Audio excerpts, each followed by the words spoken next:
الحمدللہ رب العالمین والصلاة والسلام علی اشرف الانبیاء والمرسلین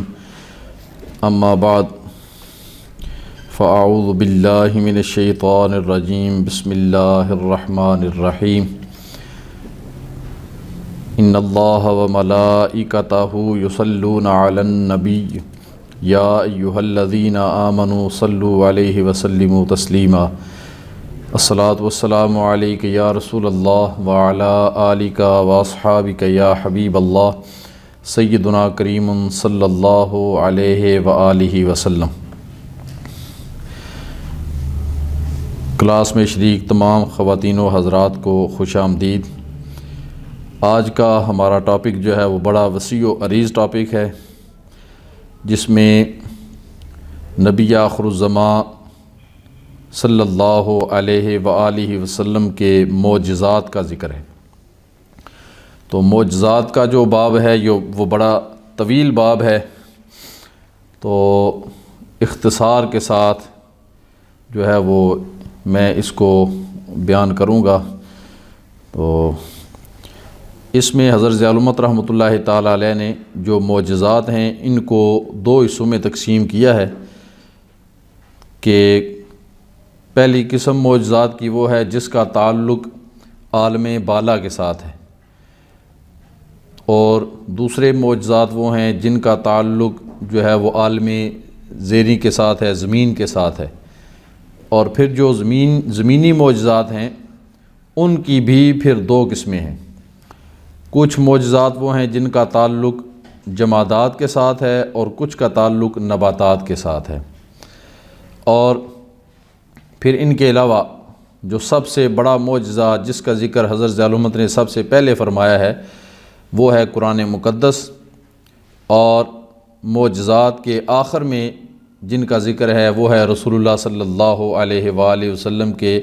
لبہائے مبارک سے نکلنے والی دعائیں، یا آپ نے کسی کے خلاف جو دعا فرمائی ان کا ذکر ہے۔ تو یہ ایک طویل بحث ہے جو تقریباً 200 صفحات کے اوپر مشتمل ہے، تو آج اس کا خلاصہ جو ہے آپ حضرات کے سامنے پیش کیا جائے گا۔ تو معجزہ کی تعریف کرتے ہوئے حضرت ضیاء الامت رحمۃ اللہ تعالیٰ علیہ فرماتے ہیں کہ معجزہ کی تعریف علماء اسلام نے یہ کی ہے کہ المعجزۃ ہی الامر الخارق للعادۃ المقرون بالتحدی، کہ معجزہ اس امر کو کہتے ہیں جو عادت کے خلاف وقوع پذیر ہو، اور معجزہ دکھانے والا منکرین کو اس معجزہ کے ذریعے چیلنج کرے کہ اگر تم مجھے اللہ کا رسول سچا رسول نہیں سمجھتے تو میرے چیلنج کو قبول کرو۔ تو اس تعریف میں جو غور طلب بات یہ ہے کہ یہاں یہ نہیں فرمایا گیا کہ معجزہ وہ ہے جو عقل کے خلاف ہو، بلکہ فرمایا معجزہ وہ ہے جو عادت کے خلاف ہو، عادت کے برعکس ہو۔ تو عقل کے برعکس نہیں ہوتا، عقل کے خلاف معجزہ یہ تعریف نہیں کی گئی بلکہ عادت کے خلاف کی گئی ہے۔ المعجزۃ ہی الامر الخارق للعادۃ، کہ معجزہ وہ ہے جو عادت کے خلاف ہو۔ تو حضرت ضیاء الامت نے اس کی مثالیں دی ہیں کہ عادت تو یہ ہے کہ کوئی بھی جاندار ہو تو اس کی مادہ سے اس کی اولاد پیدا ہوتی ہے، یہ عادت ہے۔ لیکن خلاف عادت یہ ہے کہ حضرت صالح علیہ السلام سے ان کی قوم نے مطالبہ کیا کہ اگر آپ واقعتاً رسول ہیں تو اگر آپ اس پتھر سے ایک سرخ رنگ کی اونٹنی اس کو نکالیں اور جو نکلتے ہی بچہ پیدا کرے تو پھر ہم آپ کو رسول مان لیں گے۔ تو آپ نے دعا کی تو اللہ تعالیٰ نے اس پتھر میں سے ان کی مطلوبہ اونٹنی جو ہے اس کو پیدا کیا، اور اس نے پتھر سے نکلتے ہی جو ہے وہ بچے کو جنم دیا۔ تو یہ ہے عادت کے خلاف۔ اسی طرح عادت تو یہ ہے کہ میں بھی اپنی بغل میں ہاتھ دوں باہر نکالوں تو وہ روشن نہیں ہوتا، لیکن اللہ کا نبی عادت کے خلاف اپنی بغل میں جب ہاتھ دیا اور باہر نکالا تو وہ سورج کی طرح روشن ہوا، تو یہ خلاف عادت ہوا۔ اور پھر اسی طرح کوئی بھی عصا، عام انسان عصا اس کے ہاتھ میں ہوتا ہے وہ پھینکتا ہے تو وہ اژدہا نہیں بنتا، لیکن اللہ کا نبی جب اللہ کے حکم سے جو ہے بطور معجزہ وہ پھینکتا ہے تو وہ اژدہا بن جاتا ہے، سانپ بن جاتا ہے۔ تو یہ ہے عادت کے خلاف جو کام کیا جائے اور اس کے ذریعے چیلنج کرنا مقصود ہوتا ہے کہ جو نبی نہیں مان رہے، انکار کر رہے ہیں اور مطالبہ کر رہے ہیں، تو ان کے سامنے ایسا کام کرنا جو وہ نہیں کر سکتے، تو ان کو چیلنج کرنا کہ اگر تم کہتے ہو کہ میں اللہ کا رسول نہیں تو تم بھی ایسا کام کر دکھاؤ، اور اگر تم نہیں کر پا رہے تو اس کا مطلب یہ ہے کہ مجھے اللہ تعالیٰ نے وہ طاقت عطا فرمائی ہے، مجھے اللہ نے نبوت عطا فرمائی ہے، تو مجھ پر ایمان لے آؤ۔ یہ نبی جو ہے وہ معجزہ پیش کر کے امت کے سامنے مطالبہ کرتا ہے۔ تو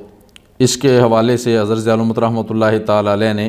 جو ہے وہ کچھ علماء کی عبارات کا حوالہ دیا ہے، پھر اس کے بعد امام رازی کی ایک طویل بحث اس کا بھی ذکر کیا ہے، تو آپ حضرات اس کو جو ہے وہ خود مطالعہ کریں۔ پھر حضرت ضیاء الامت رحمۃ اللہ تعالیٰ علیہ نے جو سب سے پہلا معجزہ جس کی جو ہے بڑی تفصیل سے بحث آپ نے فرمائی ہے وہ ہے قرآن مقدس، کہ قرآن مقدس جو ہے وہ سب سے بڑا معجزہ حضور اکرم علیہ الصلاۃ والسلام نے اللہ کے حکم سے جو ہے وہ اہل عرب کے سامنے پیش فرمایا، جس کا چیلنج آج تک 1450 سال گزرنے کے باوجود جو ہے وہ کوئی بھی اس چیلنج کو قبول نہیں کر سکا۔ اور وہ عرب لوگ جن کے سامنے یہ حضور اکرم علیہ الصلاۃ والسلام نے چیلنج پیش کیا تھا کہ اگر تم یہ کہتے ہو کہ میں اللہ کا نبی نہیں اور میں اپنی طرف سے یہ قرآن گھڑ لیتا ہوں تو تم بھی اس کی مثل کوئی لے آؤ، تو وہ لوگ جن کے سامنے یہ چیلنج پیش کیا گیا تھا وہ عربی زبان پر انتہائی مہارت رکھنے والے لوگ تھے، وہ ایسے نہیں تھے کہ کوئی وہ اجڑ قسم کے تھے، بلکہ عربی زبان و ادب پر وہ مہارت رکھنے والے تھے۔ اور اس کا ایک واقعہ حضرت ضیاء الامت نے نقل فرمایا ہے کہ آفتاب اسلام کے طلوع ہونے سے پہلے جو ہے وہ عکاظ کا میلہ لگتا تھا، تو اس میلے میں ایک دفعہ حضرت حسان بن ثابت نے اپنی مدح میں 2 شعر پڑھے، تو وہاں محفل میں موجود ایک عرب خاتون تھی خنسا، تو اس نے جب وہ شعر سنے نا تو حضرت ضیاء الامت فرماتے ہیں وہ بجلی کی طرح کڑکی اور اس نے جھڑکا حضرت حسان کو اور کہا کہ یہ جو آپ نے 2 شعر پڑھے ہیں یہ شعر انتہائی غلط ہیں، اور ان 2 شعروں میں آپ نے 8 غلطیاں کی ہیں۔ تو حضرت حسان جو بڑے قادر الکلام شاعر تھے، بڑے اہل زبان تھے اور بڑے بڑے قصیدے انہوں نے لکھے ہوئے تھے، تو وہ حیران ہو گئے کہ ایک عام سی عورت اٹھ کے میرے 2 شعروں پہ اعتراض کر رہی ہے، تو انہوں نے بھی کہا کہ میرے ان 2 شعروں میں کیا غلطیاں ہیں؟ تو اس نے کہا کہ آپ نے ان 2 مصروں کے اندر 8 غلطیاں کی ہیں، اور پھر اس نے ایک ایک کر کے، اس خنسا نے ایک ایک کر کے غلطی جو ہے بتائی، اور اس کے بدلے میں جو درست لفظ بنتا تھا اور جو واقعتاً جو ہے وہ معنی میں قوت پیدا کر دیتا تھا اور شعر کی خوبصورتی میں اضافہ کر دیتا تھا، تو اس نے وہ الفاظ بھی بتائے۔ پہلے غلطی بتائی کہ یہ لفظ آپ نے استعمال کیا تو یہ لفظ یہاں پہ مناسب نہیں، اس کے بجائے آپ یہ لفظ استعمال کرتے تو یہ شعر جو ہے مزید بلیغ بن جاتا۔ تو اس نے وہ حضرت ضیاء الامت نے ہر لفظ کی وضاحت کی ہے کہ اس نے یہ کہا کہ آپ نے یہ لفظ استعمال کیا، اس کا یہ معنی بنتا ہے، اگر یہ استعمال کرتے تو اس کا معنی مزید جو ہے وہ بہتر ہو جاتا۔ تو اس نے 8 غلطیاں بتائیں اور ان کی تصحیح بھی کی۔ تو حضرت ضیاء الامت لکھتے ہیں جب ایک صحرا نشین خاتون عرب کے نابغہ روزگار شاعر کے کلام پر اس بے باکی سے دل ہلا دینے والی تنقید کرتی ہے تو جو لوگ فصیح و بلیغ شاعر اور قادر الکلام خطیب بھی تھے ان کے فہم و ذکا کا کون اندازہ لگا سکتا ہے۔ قرآن کریم میں انہیں جب یعنی اتنے فصیح و بلیغ کہ عام عورت جو ہے وہ بھی اتنے بڑے شاعر کے کلام میں 8 غلطیاں نکال لیتی ہے، تو جو واقعتاً بڑے بڑے شاعر تھے، بڑے بڑے ادیب تھے، ان کے سامنے جب قرآن کا چیلنج پیش کیا گیا تو اگر قرآن میں انہیں کوئی بھی غلطی نظر آتی اور قرآن کے متن میں کوئی بھی کجی ان کو ذرا سی بھی نظر آتی تو وہ اس کو نظر انداز نہ کرتے اور فوراً سے قرآن کے اندر اس غلطیوں کو پکڑتے اور کہتے کہ یہاں پہ قرآن میں جو لفظ آیا ہے یہ اس مقام کے اعتبار سے مناسب نہیں، اس کی جگہ پہ فلاں لفظ ہوتا تو زیادہ تو وہ سر دھڑ کی بازی لگانے کے باوجود وہ قرآن مقدس میں ایک لفظ بھی ایسا نہ پیش کر سکے، نکال سکے کہ جو کہ ان کی رائے کے مطابق درست نہ تھا اور دوسرا اس کی مقابلے میں درست ہوتا۔ تو حضرت ضیاء الامت فرماتے ہیں کہ وہ سارے انگشت بندنداں ہو جاتے تھے قرآن مقدس کو سن کر، تو اللہ رب العالمین نے سب سے پہلے اتنے فصیح و بلیغ عربوں کو چیلنج دیا اور فرمایا اگر تم کہتے ہو کہ یہ میرے محبوب کا کلام نہیں ہے تو پھر کیا کرو کہ تم اس کلام جیسا کوئی کلام لے آؤ، تو وہ یہ چیلنج اس پہ پورا نہ اتر سکے، اس کو قبول نہ کر سکے، تو پھر اس چیلنج میں مزید تھوڑی سی تخفیف کی اور فرمایا چلو اس جیسا مکمل کلام نہیں لا سکتے تو فَأْتُوا بِعَشْرِ سُوَرٍ مِثْلِهِ، تو پھر اس جیسی 10 صورتیں بنا کر لے آؤ۔ جب یہ چیلنج بھی وہ پورا نہ کر سکے تو پھر مزید چیلنج کو ہلکا کیا اور فرمایا چلو اگر تم 10 صورتیں بھی اس جیسی نہیں لا سکتے تو فَأْتُوا بِسُورَةٍ مِّن مِثْلِهِ، تو پھر اس جیسی کوئی ایک صورت بنا کر بھی لے آؤ تو پھر بھی تمہاری بات مان لیں گے۔ لیکن اور مزید فرمایا کہ اگر اکیلے تم اس چیلنج کو قبول نہیں کر سکتے تو پھر تم کیا کرو، سب مل بیٹھ کر کوشش کر کے اگر اس جیسی ایک صورت بھی لے آؤ تو پھر بھی تمہاری بات درست ہو جائے گی۔ لیکن فرمایا فَإِن لَّمْ تَفْعَلُوا وَلَن تَفْعَلُوا فَاتَّقُوا النَّارَ الَّتِي وَقُودُهَا النَّاسُ وَالْحِجَارَةُ، اور پھر ساتھ ہی وضاحت فرما دی کہ تم ہرگز اس کی مثل ایک صورت بھی نہیں لا سکو گے۔ تو اگر نہیں لا سکتے اور نہ ہی لا سکو گے تو پھر اس آگ سے ڈرو جس کا ایندھن انسان اور پتھر ہیں۔ تو قرآن کا یہ چیلنج جو ہے وہ رہتی دنیا تک قائم و دائم ہے، اور بڑے بڑے فصیح اور بلیغ شعراء اور ادیب عرب کے وہ آج تک اس چیلنج کو قبول نہیں کر سکے اور اس کی مثل نہیں لا سکے۔ تو حضرت ذالمت نے فرمایا یہ قرآن جو ہے اللہ کا کلام ہے، اور اس قرآن میں اللہ رب العالمین نے کئی اعجاز جو ہیں وہ رکھے ہیں۔ تو قرآن کی ایک شان یہ ہے کہ اس کے اندر اللہ تعالیٰ نے ایجاز کو رکھا ہے۔ ایجاز کیا ہے؟ آپ فرماتے ہیں کہ الفاظ کی تعداد بہت کم ہو اور معانی اس کے اندر اور لطائف و حکم جو ہیں ان کا سمندر ٹھانٹھے مار رہا ہو، تو اسے کہتے ہیں ایجاز، یعنی الفاظ چند ہوں اور معانی اور مفاہیم جو ہے اس کے اندر بے شمار ہوں۔ اس کی ایک مثال آپ نے دی کہ قرآن پاک میں ہے وَلَكُمْ فِي الْقِصَاصِ حَيَاتٌ، کہ قرآن کے قصاص میں تمہارے لیے زندگی ہے۔ فرمایا اس میں صرف 3 لفظ ہیں، لیکن یہاں اس میں جو معانی اور معارف بیان کیے گئے ہیں ان کی کوئی انتہا نہیں۔ ان 2 کلمات میں قاتل کی سزا بھی بیان کر دی، اور اس میں جو حکمت مضمر ہیں ان کو بھی واضح انداز سے بیان کر دیا گیا، اور اس آیت کریمہ میں قانون قصاص کی علت اور حکمت بیان کی گئی ہے۔ تو یہ 3 الفاظ ہیں، لیکن ان کے اندر جو ہے فرمایا کہ اس مفہوم کو بیان کرنے کے لیے بڑے بڑے بلغاء نے کوشش کی، لیکن قرآن کریم کے ایک جملہ میں جو وسعت اور جامعیت ہے وہ اس کی گرد راہ کو بھی نہیں پہنچ سکے۔ تو کلام الہی کے اس ایجاز کو دیکھ کر بڑے بڑے خطباء اور شعراء دم بخود ہو جایا کرتے تھے۔ تو قرآن کی ایک شان یہ ہے کہ اس میں ایجاز ہے، یعنی الفاظ کم ہیں لیکن ان کے اندر معانی اور مفاہیم کا ٹھاٹھے مارتا ہوا سمندر ہے۔ اور پھر قرآن مقدس کی دوسری شان یہ ہے کہ یہ کلام جو ہے، کلام کی 2 قسمیں ہوتی ہیں، یا وہ نثر ہوتا ہے یا وہ نظم ہوتا ہے۔ تو فرمایا یہ قرآن ایسی کتاب ہے، اللہ کا کلام ہے کہ یہ نظم اور نثر بیک وقت دونوں چیز اس میں پائی جاتی ہیں۔ تو وہ عرب لوگ جو بڑے بڑے شاعر اور ادیب تھے وہ حیران ہو جاتے تھے کہ کلام ہے ایسا ہے کہ وہ نثر دیکھیں تو وہ نثر کے معیار پر بھی اترتا ہے، اور اگر نظم کی صورت میں دیکھیں تو وہ نظم کے معیار پر بھی اترتا ہے۔ تو اس حوالے سے حضرت ظالمت رحمۃ اللہ تعالی علیہ نے المقفع نامی ایک شخص تھا جو عربی زبان کے فصحاء اور بلغاء کا سرتاج تصور کیا جاتا تھا، اور اس کا زمانہ تابعین کا زمانہ تھا، یعنی صحابہ کے بعد والے زمانہ میں وہ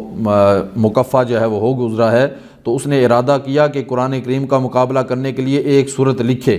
چنانچہ اس نے کئی ماہ اس مقصد کے لیے شبانہ روز محنت کی، اور جب اس نے اپنے خیال کے مطابق ایک صورت کا مسودہ مرتب کر لیا تو اتفاق سے اس کا گزر ایک مکتب کے سامنے سے ہوا جہاں قرآن کریم کی تلاوت ہو رہی تھی، اور بچے جو ہیں وہ قرآن پاک کی تعلیم حاصل کر رہے تھے۔ تو جب وہ مکتب کے سامنے سے گزرنے لگا تو ایک معصوم بچہ قرآن مقدس کی یہ آیت تلاوت کر رہا تھا، وَقِيلَ يَا أَرْضُ ابْلَعِي مَاءَكِ وَيَا سَمَاءُ أَقْلِعِي وَغِيضَ الْمَاءُ وَقُضِيَ الْأَمْرُ وَاسْتَوَتْ عَلَى الْجُودِيِّ وَقِيلَ بُعْدًا لِلْقَوْمِ الظَّالِمِينَ۔ تو اس المقفع جو بڑا ادیب اور شاعر تھا اور جس نے اپنے تئیں قرآن کے مقابلے کی ایک صورت بھی بنا لی تھی،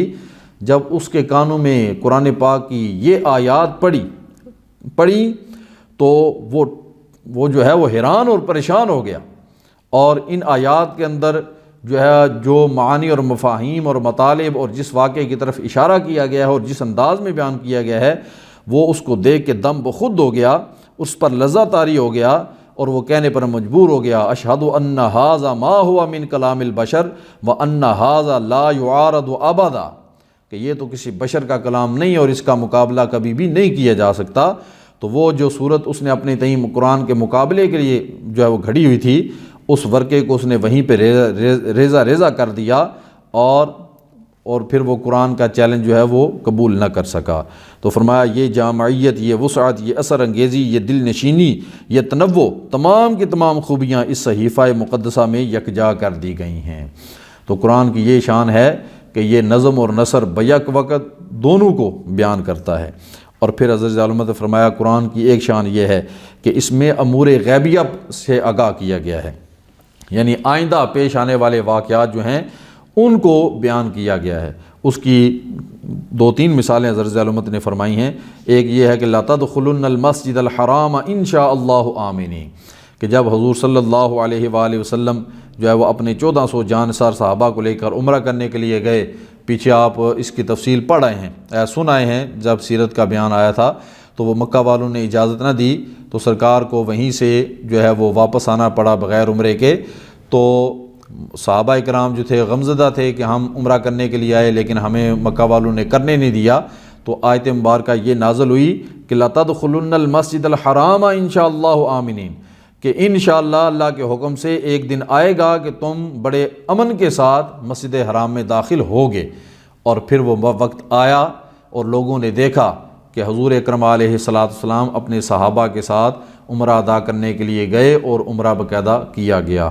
اسی طرح جو ہے وہ وَهُمْ مِنْ بَعْدِ غَلَبِهِمْ سَيَغْلِبُونَ، رومیوں اور ایرانیوں کا اس دور میں جنگ ہوئی تھی تو اس کا ذکر بھی ہے۔ تو وہ جو قرآن مقدس میں نے فرمایا تھا کہ ابھی تو رومی جو ہیں وہ ایرانیوں کے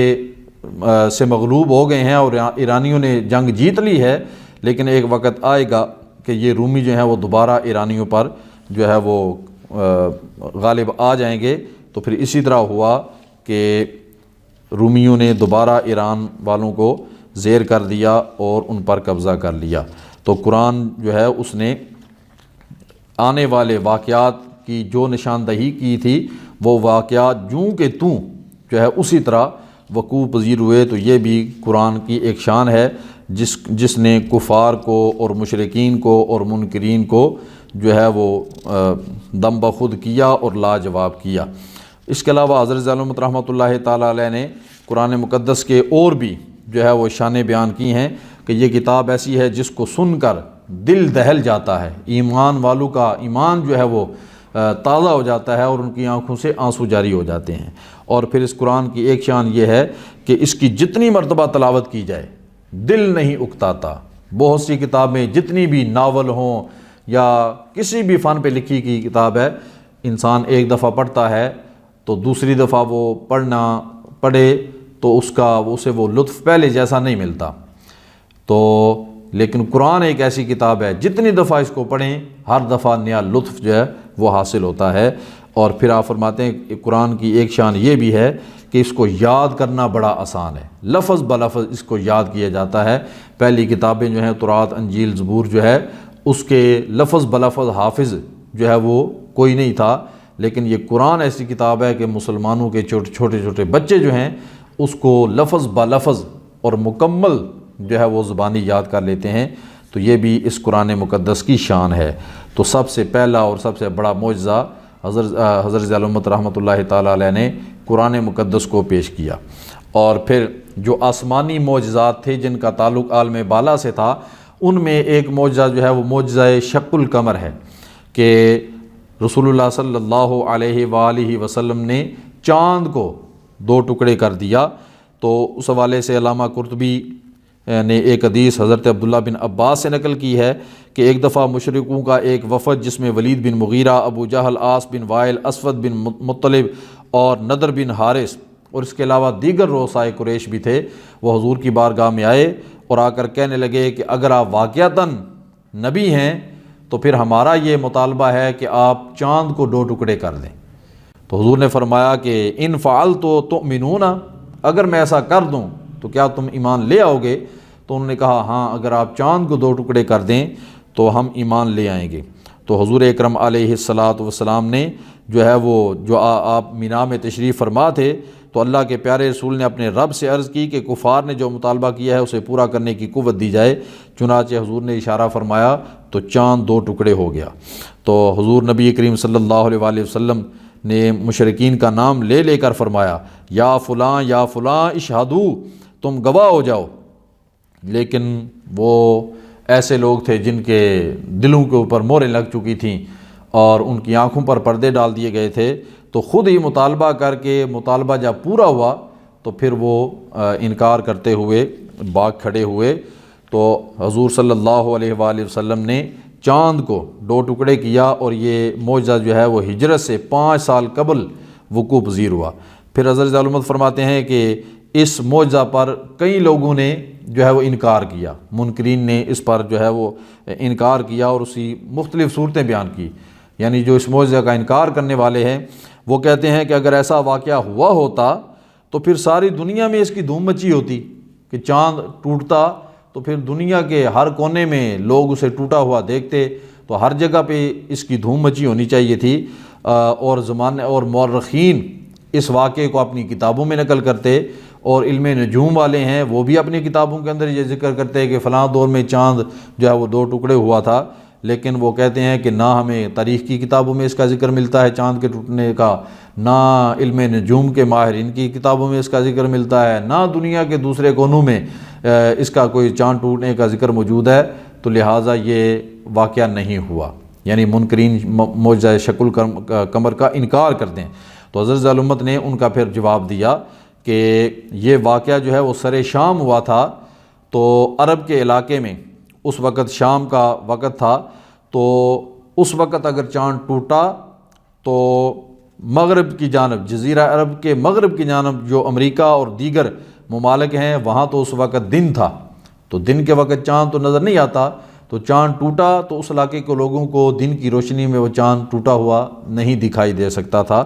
اور اس کے علاوہ یہ چونکہ رات کے وقت، شام کے وقت وہ واقعہ ہوا تھا، اور یہ تو نہیں کہ کوئی اعلان کر کے چاند کو توڑا گیا تھا، اچانک وہ آئے اور اچانک سرکار نے ان کا مطالبہ جو ہے وہ پورا کیا، چاند کو 2 ٹکڑے کیا۔ تو آپ فرماتے ہیں کہ اس میں ایک تعویل یہ بھی کی جا سکتی ہے کہ لوگ اپنے اپنے کاموں میں مصروف تھے، اور یہ تو نہیں کہ ہر کوئی آسمان کی طرف ہی دیکھ رہا تھا، چاند کی طرف ہی دیکھ رہا تھا، تو چاند ایک لمحے کے لیے ٹوٹا پھر جڑ گیا، تو کئی لوگ جو ہیں وہ اپنے کام کاج میں مصروف ہونے کی وجہ سے اس کو نہیں دیکھ سکے۔ تو یہ کئی قسم کے جو ہے وہ تعویلات اس کی پیش کی جا سکتی ہیں، تو اس لیے ضروری نہیں ہے کہ دنیا کے کونے کونے میں ہی اس کا ذکر ہو یا اس کی روایات ہوں۔ تو یہ واقعہ جو ہے یہ معجزہ یہ وقوع پذیر ہوا، اور اس کی روایات بھی کتابوں کے اندر موجود ہیں۔ اس کے علاوہ آسمانی معجزات میں سے ایک معجزہ یہ ہے کہ رسول اللہ صلی اللہ علیہ وآلہ وسلم نے ڈوبے سورج کو دوبارہ جو ہے وہ طلوع کر دیا اللہ کے حکم سے۔ تو اس کا واقعہ بھی حضرت علامت نے نقل کیا ہے۔ آپ حضرات نے کئی دفعہ علماء سے سنا ہوا بھی ہے کہ حضرت علی رضی اللہ تعالیٰ عنہ کی گود میں سرکار سر رکھ کے آرام فرما رہے تھے، تو اسی دوران عصر کا وقت جو ہے وہ گزر گیا، حضرت علی نے بھی عصر کی نماز پڑھنی تھی، تو جب سورج غروب ہو گیا سرکار جو ہے وہ بیدار ہوئے، پوچھا علی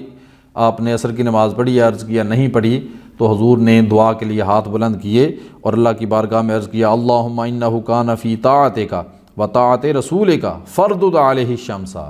کہ اے اللہ علی تیری اطاعت میں تھا اور تیرے رسول کی اطاعت میں تھا،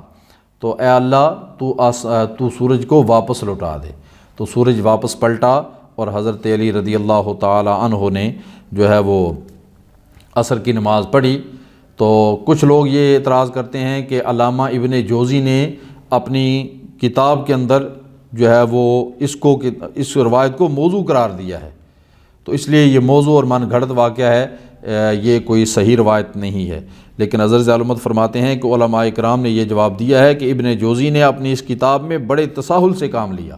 اور بعض وہ حدیث جن کے صحیح ہونے میں کسی کو اختلاف نہیں، ابن جوزی نے وہ بھی اپنی موضوعات والی کتاب کے اندر نقل کر دی ہیں حدیثیں، حتیٰ کہ مسلم شریف کی بعض روایات کو بھی جو ہے وہ اپنی اس کتاب کے اندر انہوں نے ابن جوزی نے نقل کر دیا ہے۔ تو لہٰذا ابن جوزی کا اپنی کتاب میں نقل کرنا یہ نہیں ہے کہ ان کے نقل کرنے سے یہ کوئی روایت موضوع بن گئی ہے، بلکہ حضرت ضیاء الحمد رحمۃ اللہ تعالیٰ علیہ نے پھر معتبر کتابوں سے اس کے حوالے پیش کر کے اس روایت کو صحیح ثابت کیا ہے۔ پھر آسمانی معجزات میں ایک بہت بڑا معجزہ جو ہے وہ معجزہ معراج بھی ہے، اور یہ رجب کا مہینہ بھی شروع ہو چکا ہے، تو معراج یہ بھی آسمانی معجزات میں سے ایک بہت بڑا معجزہ ہے، اور یہ طویل یہ بھی واقعہ ہے کہ حضور اکرم علیہ السلام جو ہے مسجد حرام سے مسجد اقصیٰ تک گئے، وہاں پہ انبیاء موجود تھے، مسجد اقصیٰ میں ان کی امامت کی گئی، اور پھر مسجد اقصیٰ سے حضور اکرم علیہ السلام پہلے آسمان، پھر دوسرے آسمان، پھر تیسرے آسمان، اور ہر آسمان پہ جو سابقہ انبیاء میں سے ایک ایک نبی کے ساتھ ملاقات ہوئی، اور حضرت ابراہیم علیہ السلام سے بھی ملاقات ہوئی، پھر سرکار اللہ کی بارگاہ میں گئے اور کعبہ قوسین او ادنیٰ کے مقام پہ جا کے اللہ کا بے حجاب دیدار بھی فرمایا اور گفتگو بھی فرمائی، نمازوں کا تحفہ ملا۔ تو یہ ساری تفصیل حضرت ضیاء الحمد رحمۃ اللہ تعالیٰ علیہ نے معجزہ معراج کی بیان کی ہے۔ اور پھر آپ لکھتے ہیں کہ کچھ لوگوں نے اس یعنی مسلمان ایسے لوگ ادیب کہ جنہوں نے جو ہے وہ اس واقعہ معراج کو خواب کا واقعہ جو ہے وہ ثابت کرنے کی کوشش کی ہے، جس میں آپ فرماتے ہیں کہ اس سلسلہ میں مقالات سر سید کے مطالعہ کا بھی اتفاق ہوا، انہوں نے بھی بڑی شد و مد سے معراج کو خواب ثابت کیا ہے،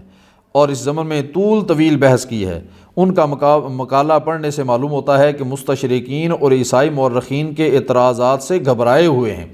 اور ان کے زہر میں بجھے ہوئے طعن و تشنیع کے تیروں سے اسلام کو ہر قیمت پر بچانا چاہتے ہیں، خواہ اس کوشش میں اسلام کا حلیہ ہی کیوں نہ بگڑ جائے۔ تو وہ مستشرقین کے اعتراض سے گھبرا کر وہ ایسی واقعہ معراج کی تعویلیں سر سید بھی پیش کر رہے تھے کہ جس سے اس واقعہ کی جو عظمت اور شان ہے وہ ختم ہو جاتی ہے۔ تو حضرت ضیاء الحمد رحمۃ اللہ تعالیٰ علیہ نے پھر واقعہ معراج پر یہ جو جدید اعتراضات ہیں ان کا رد فرمایا، اور فلاسفہ جو ہیں وہ اس واقعہ معراج کو اپنے فلسفیانہ نظریات کے ساتھ جو رد کرتے ہیں، پھر آپ نے ان کا بھی جو ہے وہ جواب دیا ہے۔ تو یہ بھی طویل بحث حضرت ضیاء الحمد نے واقعہ معراج کی بھی بیان کی ہے۔ پھر آسمانی معجزات میں سے ایک معجزہ جو ہے وہ نزول باران رحمت بھی ہے کہ حضور اکرم علیہ السلام کی دعا سے بارش نازل ہوئی۔ تو یہ کوئی ایک واقعہ نہیں ہے، یہ ایک سے زائد مرتبہ یہ حضور کی دعا سے بارش جو ہے وہ نازل ہوئی ہے۔ تو یہ ساری روایات یہاں پہ حضرت ضیاء الحمد نے نقل فرمائی ہیں کہ حضور اکرم علیہ السلام کے دور مبارک میں جو ہے وہ کافی عرصہ تک بارش نہ ہوئی، تو حضور جمعے والے دن خطبہ ارشاد فرما رہے تھے، تو ایک اعرابی اس دروازے سے مسجد نبوی میں داخل ہوا جو بالکل منبر شریف کے سامنے تھا، اور اس میں سے داخل ہوتے ہی اس نے کہا کہ یا رسول اللہ، مویشی ہلاک ہو گئے اور ہر طرف خشک سالی ہے، اور رستے جو ہیں وہ منقطع ہو چکے ہیں، یعنی ان پہ آمد و رفت جو ہے وہ بھی منقطع ہو چکی ہے، تو اللہ کی بارگاہ میں دعا کریں کہ اللہ تعالیٰ باران رحمت نازل فرمائے۔ تو حضور صلی اللہ علیہ وآلہ وسلم نے جو ہے وہ اللہ کی بارگاہ میں دعا کے لیے ہاتھ بلند کیے اور بارش کے لیے دعا کی، تو ابھی آپ چہرہ مبارک پر ہاتھ پھیر رہے تھے۔ صحابہ فرماتے ہیں اس وقت آسمان میں کہیں بھی بادل کا ایک ٹکڑا تک نہیں تھا، لیکن جب حضور نے دعا کی اور آپ کے ہاتھ مبارک چہرے پر مس ہوئے تو فوراً بادل آئے اور موسلادھار بارش شروع ہو گئی، اور ابھی سرکار منبر مبارک سے نیچے نہیں اترے تھے کہ آپ کی داڑھی مبارک بارش کے قطرات سے تر ہو گئی، اور پھر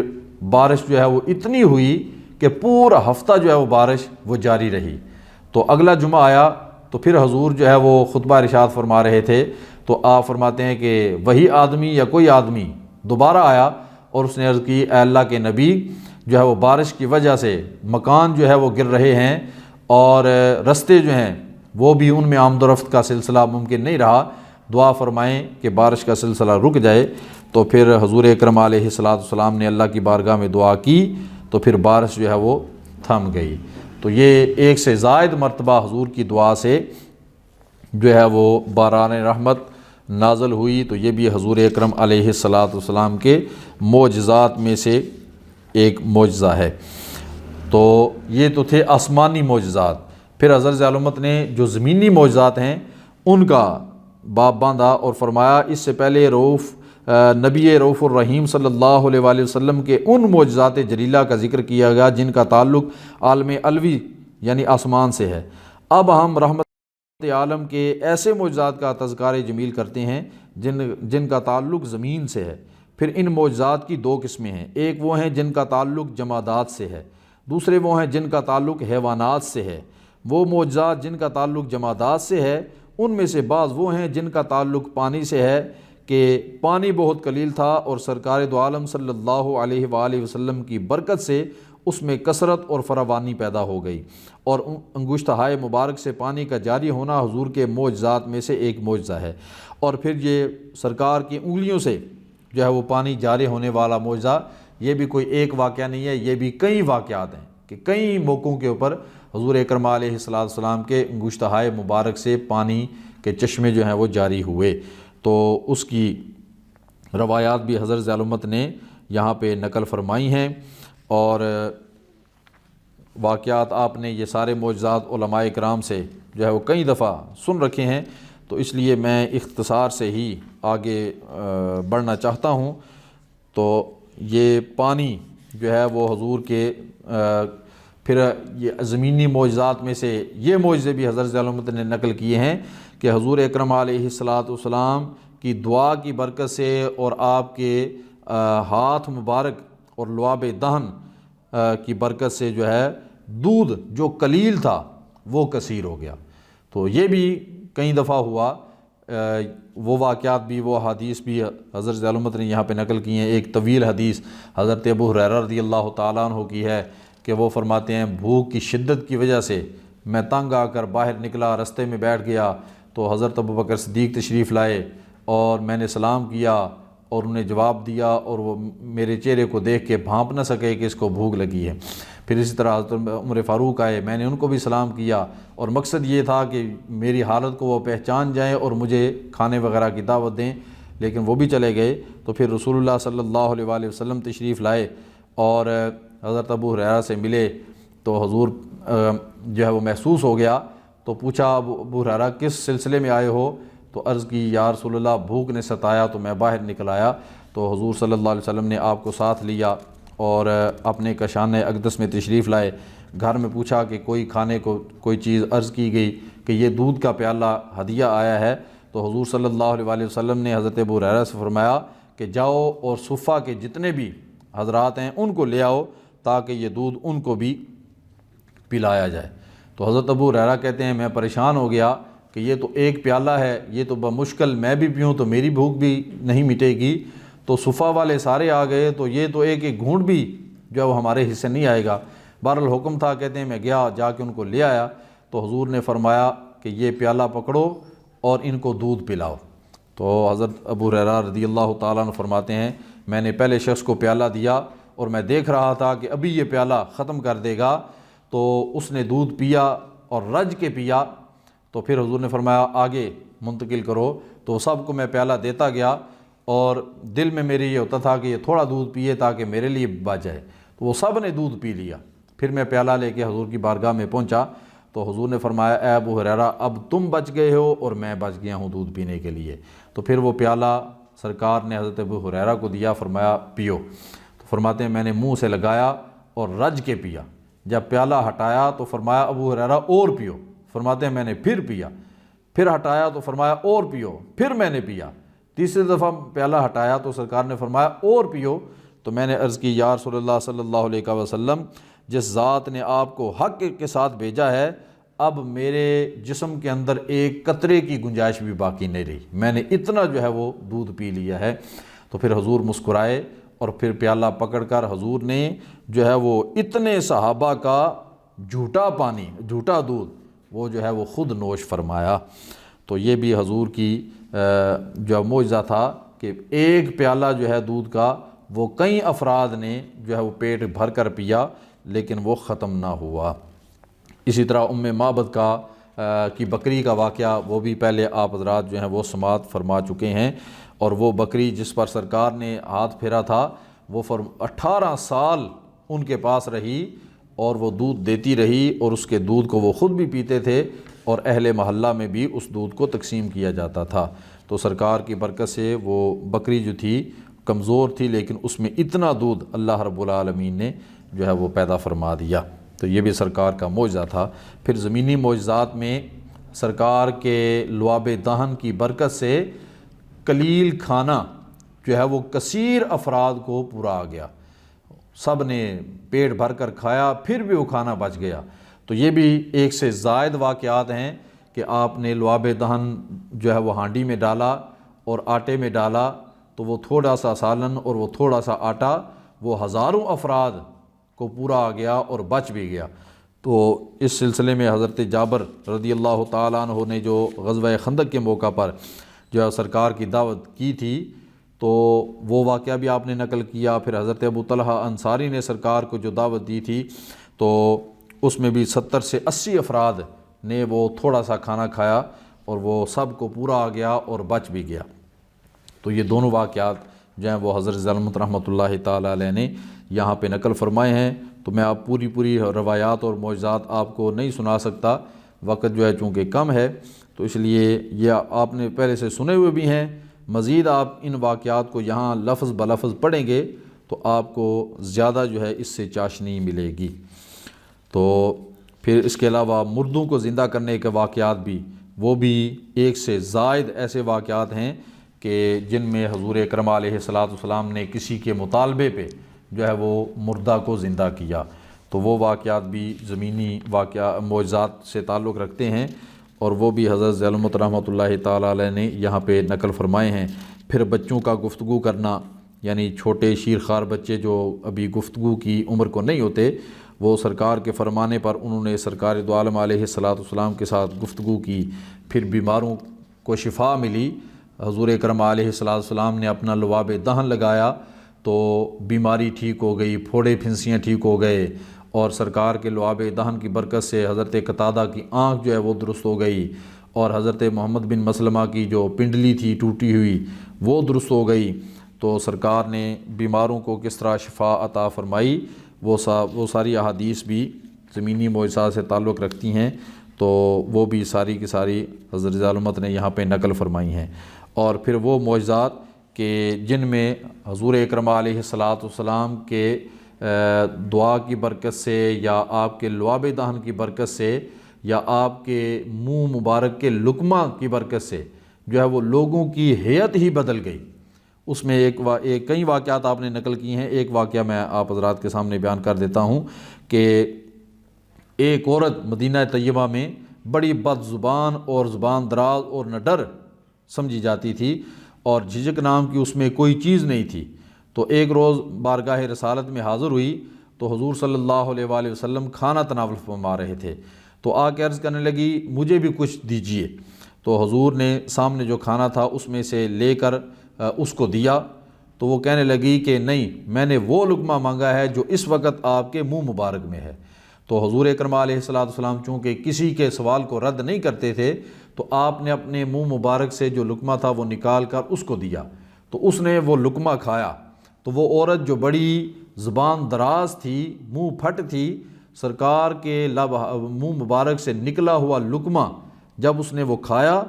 تو وہ لقمہ جب اس نے کھایا تو اللہ تعالیٰ نے اس کو شرم و حیا کی نعمت سے یوں مالا مال کر دیا کہ مدینہ طیبہ میں کوئی عورت اس سے زیادہ شرمیلی اور با حیا نہ تھی۔ یعنی ایک لقمے کی برکت سے اس کی کایا پلٹ گئی، اس کی ہیئت ہی، اس کی طبیعت ہی بدل گئی۔ تو ایسے کئی واقعات ہیں کہ جس میں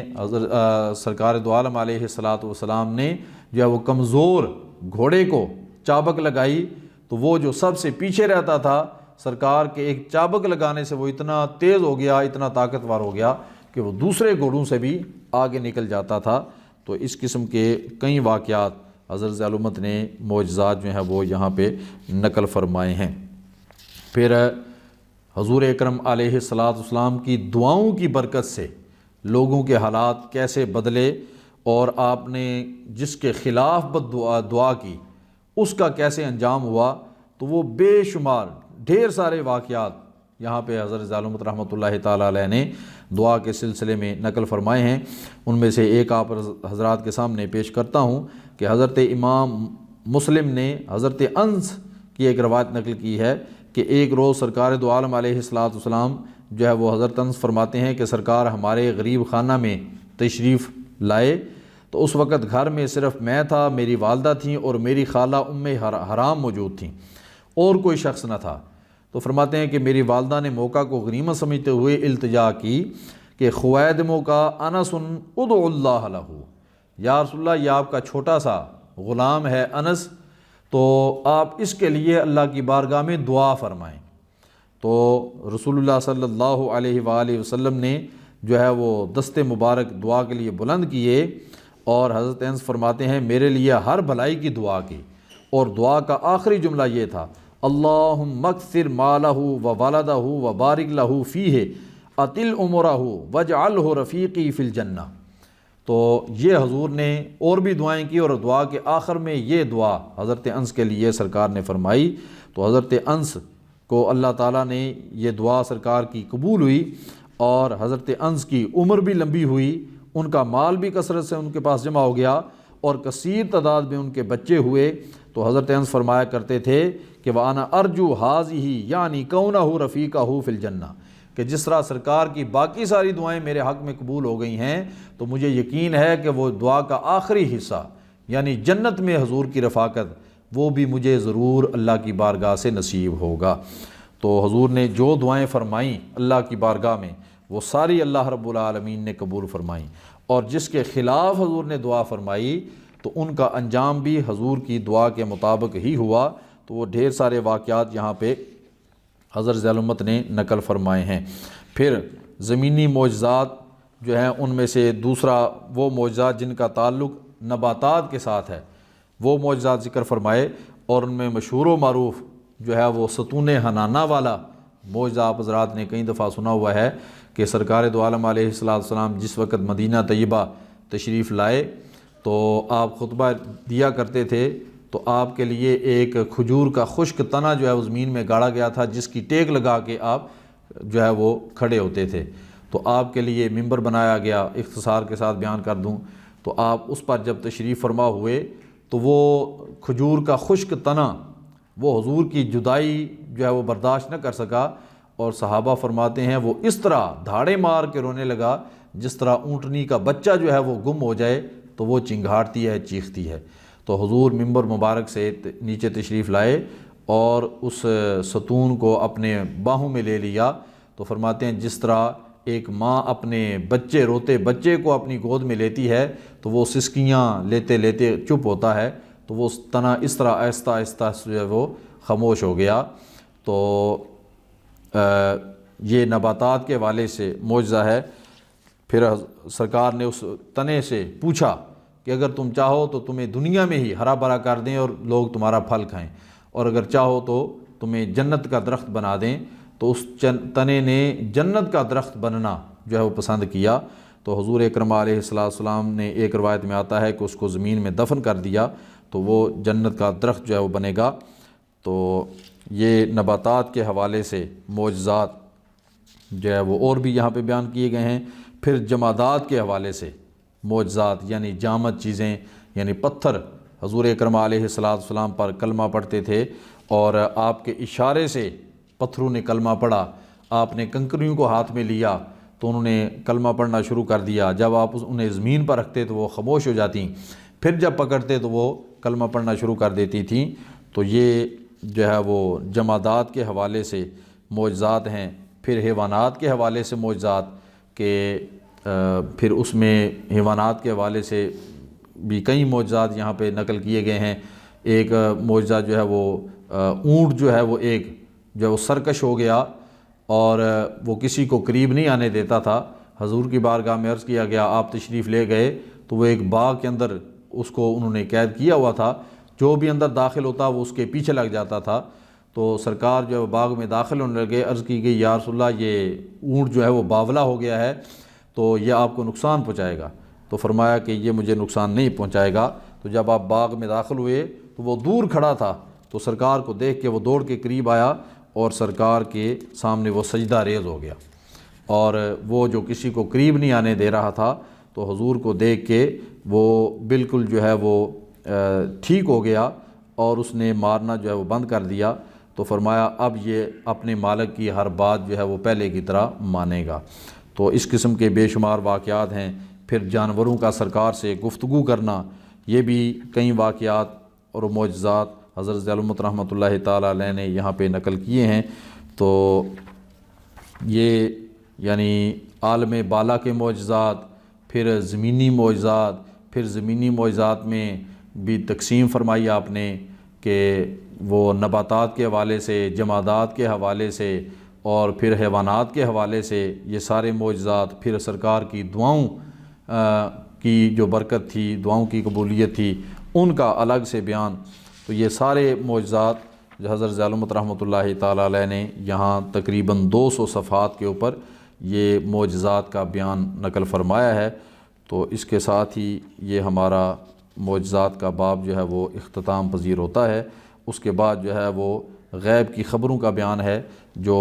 جناب محترم مفتی ضیاء المصطفیٰ صاحب جو ہے وہ آپ حضرات کے سامنے بیان کریں گے۔